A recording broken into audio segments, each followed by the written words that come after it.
እዋናው መግለጽ ቤት ጽሕፈት ጉዳያት ኮሙኒኬሽን ትግራይ ኤጀንሲ ፕሬስ ኢትዮጵያ ክፍሊ ቋንቋ ትግርኛ ሎሚ ሚያዝያ 1 ኣብ ዘቃልሑ ሓበሬታ ክልተ ዞባታት ኣምሓራ ዘራኽብ ፕሮጀክት መንገዲ ጎንደር ሑመራ ይጽገን ምህላው ብምግላጹ ሑመራ ኣካል ክልል ኣምሓራ ገይሩ ብምቕራብ ሕገ መንግስታዊ ጥሕሰት ዘለዎ ዜና ሒዙ ወፂሉ እዚ ተግባር ድማ ተራ ጸብጻብ ዜና ዘይኮነስ ኮነ ተባሂሉ ሕገ መንግስታዊ ግዛት ትግራይ ንክልል ኣምሓራ ሕሊፉ ብምሃብ ቅልዕ ዝኾነ ሕገ መንግስታዊ ጥሕሰት ፈጺሙሉ ዝበለት መግለጽ ዝሓላፍነት ዝጎደሉ ተግባር ንውዕል ፕሪቶሪያ እውን ብቐጥታ ዘጻባእ ተቐባልነት ዘይብሉ ስለ ዝኾነ ብህጹጽ ክእረም ኣለዎ ይብል ኤጀንሲ ፕሬስ ኢትዮጵያ ክፍሊ ቋንቋ ትግርኛ ንዘቕረቡ ሓላፍነት ዝጎደሉ ተቋሻሓይ ጸብጻብ ዜና ብህጹጽ ክእርሞ ብልዕሊ ነዚ ዜና ዘዳለው ኣካላት ስጉምቲ ክወስድ ንሓበረ ድማ መንግስት ፌደራል እውን ኣብ ልዕሊ ከምዚ ዓይነት ሕገ መንግስታዊ ጥሕሰት ዝፍጽሙ ትካላት ሕጋዊ ስጉምቲ ክውሰደሎም እውን ጻውዒት ቀሪብሎም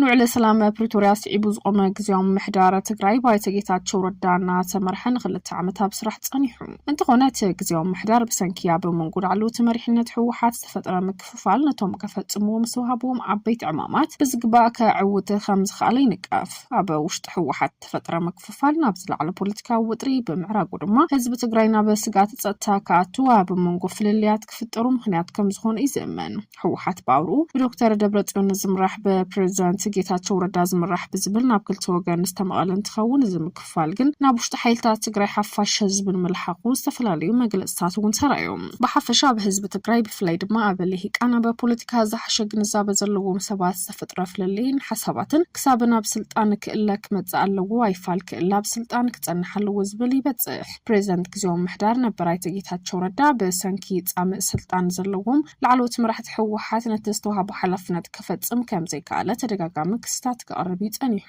ኣብ ልዕሊኡ ድማ ክሳብ ፈተና ቅትለት ዝበጽሕ ሓደጋታት ተንጸላልይዎ ከም ዝነበረ ክገልጽ ዝጸንሐ ጌታቸው ድሕሪ ጻንሒት ኣስታት 2 ዓመት ድማ ስልጣን እውን ብወግዒ ንምክትሉ ንጀነራል ታደሰ ወረደ ድማ ረኪብዎ እዩ ንምዃኑ ዝምርኻበ ስልጣን ኣብቲ ቀንዲ ተጸላው ዝኾነ ህዝቢ ትግራይ እንታይ ስምዒት ፈጢሩ ዝብሉ ዛዕባታት ዘለዉ እንትኾኑ ኣብ መንጎ መራሕቲ ሕወሓት ብዝተፈጠረ ምክፍፋል ሙሻም ስልጣን ፌደራል መንግስቲ ኢዱ ክሓውስ ዝደረኸ እንትኸውን ብፍላይ ብወገን ዶክተር ደብረጽዮን ዝመርሑ ሓደ ጉጅለ ሕወሓት ጌታቸው ይውረድ ጀነራል ታደሰ ይተካእ ዝብል ሕቶ ናብ ኣብይ ኣሕመድ ብተደጋጋሚ ክቐርብ ከም ዝጸንሐ ዝፍለጥ እዩ ኣይተ ጌታቸው ረዳ ካብ መቐለ መጺኡ ናብ ኣዲስ ኣበባ ኣብ ዝኣትወሉ ኣብ ውሽጢ ሒደት መዓልትታት ዝተወስደ ስጉምቲ ቀዳማይ ሚኒስትር ኣብይ ድማ ቀጻሊ ፕሬዝደንት ዝኸውን ሰባት ብኢሜል ሕረዩ ዝብል ጻውዒት ንህዝቢ ትግራይ ገይሩ እዩ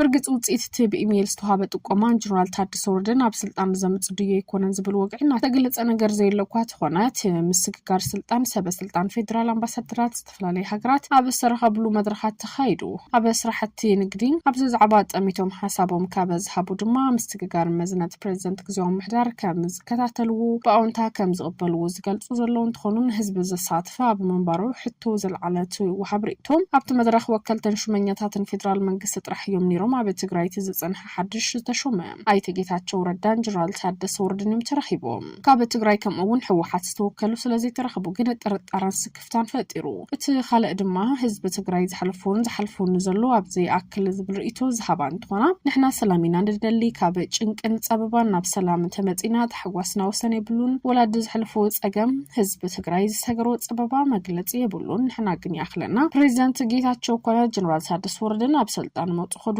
ዝብል ንህዝቢ ሰላም ጥራሕ ይምጽምበር ናይ ሰባት ጸገም ይብልናን ዝብሉውን ኣለዉ ብኻልእ ድማ ኣብ መንጎ መራሕቲ ዘሎ ምስሓበር ኣብ ስልጣን ተሪፉ ቀዳምነት ሰላም ህዝቢ እንተዝቐድም ዝብሉ ዘለዉ እንትኾኑ ብፍላይ ድማ ነጋዳይ ክነግድ ሓረስታይ ክሓረስ ተመዛባላይ ናብ ዓዱ ክምለስ ምእንትዚ ክብሉ ሰላም ተዝመርጹ ዝብሉውን ኣለዉ መናእሰይ እውን እንትኾነ ዝተኻየደ ሰላማዊ ምስጋር ስልጣን ጽቡቕ ጅማሮ ከም ዝኾነ ኣብ መንጎ መራሕቲ ትግራይ ተፈጢሩ ዝነበረ ምክፍፋል እንተተመሓይሹ ሓጎስ ከም ዝፈጥረሎም ይገልጹ ኣብ መንጎ መራሕቲ ዝተፈጥረ ውጥሪ ኣብ ህዝቢ ከቢድ ስጋትን ጸጥታን ኣሕዲሩ ከም ዘሎ ዝገልጹ ዘለዉ እንትኾኑ ፖለቲከኛን ረብሓ ህዝቢ ኣብ ዝቐድሞ ዋኒናት ከድህቡ እውን ኣተሓሳሲቦም ትምኒትናን ተጽቢትናን ካልእ ዝሓሸ ነገር እዩ ነይሩ ዝብሉ ድማ በመሪሕነት መንግስት ፌደራል መንጎ ጌታቸው ረዳን ጀነራል ታደሰ ወረደን ዝተኻየደ ምስጋር ስልጣን ዘይምዕጋቡ ዝዛረቡ እንትኾኑ ንሱ ዝሓሸ ድዩ ይኮነን ብዝብል ኣብ መንጎ መንገዲ እየ ዘለኹ ናተይ ተስፋን ጽቡቕ ነገርን ክመጽእ እዩ ምክትል ኮይኑ ብዝነበሩ ጻንሒት ኮነ ዕጉብ ዘይነበሩ ኣካላት ድሕሪ ሕዚ ጽቡቕ ኸውን ተጽቢት ዘይብሎም እውን ኣለዉ ናብቲ መሪሕነት ክመጹ ተጽቢት ዝገበረሎም ሰባት ዝነበሩ እኳ ከም ዝነበረ ዝጠቅስ መምህር ሃይለ ካብ ዝኾነ ውግና ነጻ ዝኾኑን ህዝቢ ትግራይ ዝሓልዩ ምሁራት ተጋሩ እንተዝኾኑ ግን ትምኒት يبل بزحات زحشو نيرم يوم كبلون رئيتو يهب حيلتا تقراي بوانا أزازنا تزمرح مكتل بريزنت كزيوم محدار كوينو زيزان حجنرال تادس ورده نتي أبو منقوم رح تحو حاس تفتر مستحابة أبو مفتاح قبو أيفت منزبل نغفيتي قربلو تنع زخانا مرقات يبلون زبل رئيتو هزبي زهبو تنع زخانا مرقات يبلون زبلو نغفتر ما بوليتيكينياتات تقراي نتغلو لو أبو مفتاح قليل زي بهالعامي انتانا بركوا كاب مفتسام كاب استعق أبوني قلصو دليتنا بمتاع سلام كلونا ترحيو جنرال تادس ورده متيو أبو سلام اللي معتن ديمقراسن كادهب بحقنا أيوزبلو أو انتاوي حساباتون زو حززلو يوم መንግስት ፌደራል ኢትዮጵያና በወደብ ባህርና ይመተው መሰላን መርገጋት በዘጀመሩኒ እቲ መንቀሳቀስ ከቀጥሎ አንፈተ አሚጥሎ ኢትዮጵያ በመርገጋት ሰላም ድህነነትን ተጻውቶ ነዘላና ገዳስ ግደ ማህበረሰብ ዓለም ከፈልጦ ይግባእ ዝብል ብልጽግና አዕንቱና በቀይሕ ባህሪ አዕንቱ ወደብ ባህሪ ክረክብ በዝብል ድማና በአስመራ ሆነን አበ ሶማሊያ ነው ካልወት ቦታታት ኩቋመት ዘጀመረን ተኸውን አበ ብዙሃት አበ መላቀርና አፍሪካ ወጥሪ ከፍጠሩን كيلو نسعبون منجس فيدرال إثيوبيا نبود بحرنا يمتهم السلا كرجاجت على وزبلني حدوما نخقت لون أنفتي بلوم إذا وصلنا منجس فيدرال بلومي حدا ميازي حتلش نعسر شرعتنا بس خير أخيبا بيت مخرج جراود حننات بزمل كاتب بيت فت قدام من السراب زوج أم مجلات أنتهون أبي أحمد على فصافة وحيل فيلد مارشال برهان جلاز الكابول على وسب سلطنات منجس فيدرال الساسات في الأخيبا أجروا زبان علم لخا كونتات كم زمز كبيز حبار بيت مخرج أبت أخيبا أغلبوز حتى ጉዳያት ይሉ ካብዝ ገለጾም ጉዳያት ጉዳይ ጠለባት በኃይል ምስግባር ዝብል መንገድ ዝወስዱ አካላት ዝሉ ምዃኑም ዞም አካላት ወላኳ አስተፈለይ መልክ እንተሐለውም አበሰፈላላይ ከባቢታት ወጻን ዝርከቡም